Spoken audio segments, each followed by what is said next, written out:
अपने पूरे जीवन काल में एक कोशिश, एक प्रयास ज़रूर रखना कि जो ये धार्मिक ग्रंथ है ना, तुम जिस धर्म से जुड़े हो उसे पढ़ना ज़रूर, और जितना हो सके उससे ज्ञान अर्जित करके अपने आसपास मौजूद लोगों को बताना ज़रूर।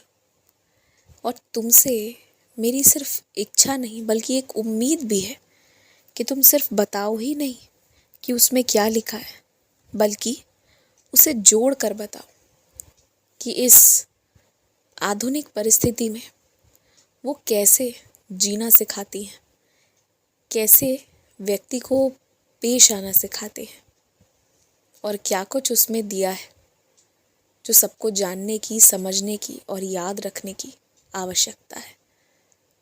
ये मेरी बहुत इच्छा है कि तुम जैसे सारे काम रोज़ करते हो ना नियम से, वैसे ही तुम नियम से थोड़ी देर श्रीमद् भागवत गीता का पाठ भी करो। और कुछ नहीं ना, और कुछ भी नहीं कर सकते। यदि वो अभी नहीं है तो अगर दिल से चाहोगे, आवाहन करोगे, तो स्वयं गीता जी का तुम्हारे घर पर आना भी होगा। और एक बात मुझे कहना है, तुम किसी से वादा कभी मत तोड़ा करो। अगर किसी को कोई वादा कर दो ना, तो वो किसी भी हाल में कर दो, क्योंकि जब तुम वादा तोड़ते हो ना, तो बात सिर्फ उस वादे का नहीं होता है, बात तुम्हारे ऊपर उठता है कि क्या तुम वफादार हो या नहीं। वादा टूटने को सीधे सीधे वफादारी और ईमानदारी से जोड़ा जाता है। तुम मुझसे कोई वादा करो, एक पल को वो अगर टूट भी जाए ना, तो तुम्हें बुरा लग सकता है, पर किसी भी परिस्थिति में मैं तुम्हें उसके लिए कोई सजा नहीं दूंगा, या मेरे मन में तुम्हारे लिए कोई बात नहीं आ जाएगी कि तुम ऐसे नहीं वैसे हो, तुम ये नहीं वो। ऐसा कुछ मैं भला बुरा सोचूंगा नहीं तुम्हारे बारे में। लेकिन जो तुम्हारे ही जैसे लोग हैं ना, आखिरकार वो भी तो इंसान है, वो भगवान तो है नहीं, तो वो तुम्हारे लिए एक राय ज़रूर बनाएंगे अपने मन में। तो ये अच्छी बात नहीं होगी। जो तुम हो नहीं वैसा कोई क्यों सोचे तुम्हें, और वैसा काम क्यों करना है जैसे तुम हो ही नहीं। इसलिए वादा करने के पहले बहुत बार सोच लिया करो, और वादा करने के बाद तोड़ो मत। पीठ पीछे और कुछ नहीं तो इतना तो ज़रूर कहेंगे कि बात से मुकर गए तुम, पलट गए तुम, और ये अच्छा नहीं लगेगा।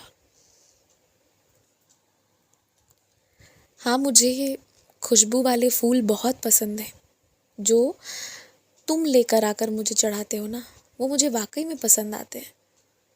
लेकिन मेरी एक बात और है, मेरा एक और सोच है कि यदि वो उस गमले में ही है ना, उस गमले को सुशोभित कर रहे हैं, तुम्हारे घर को सुशोभित कर रहे हैं, तो वो भी मुझे अच्छा लगता है।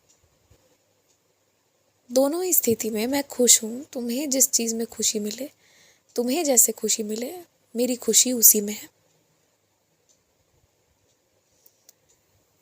किसी के कुछ कहने से, कुछ बोल देने से अगर कुछ हो ही जाता ना, तो वो व्यक्ति आज इस दुनिया में भगवान बनकर बैठा होता कि उसकी बोली हुई बातें सच हो जाती हैं।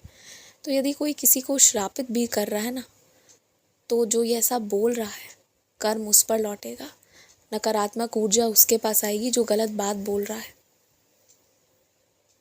तो डरो घबराओ मत किसी चीज़ से, किसी बात से डरो या घबराओ मत। त्योहार का असली आनंद तब है जब मन से खुश रहो, सबके संग मिलकर रहो, और साथ ही साथ अपने काम को बहुत अच्छे से करो। अगर तुम्हारी श्रद्धा सच में है ना, तो होली हो चाहे दीपावली हो, थोड़ी देर अपना काम उन त्योहार के दिन भी करना। जिस काम से सच में प्रेम होता है ना, उससे छुट्टी लेने का या अलग होने का मन नहीं करता। वो तो जीवन का एक हिस्सा बन जाता है, एक अभिन्न हिस्सा। तो बस उसी तरह अपने काम से भी लगाव रखो, खुश रहो। मैं आ रहा हूँ, वाकई में आ रहा हूँ।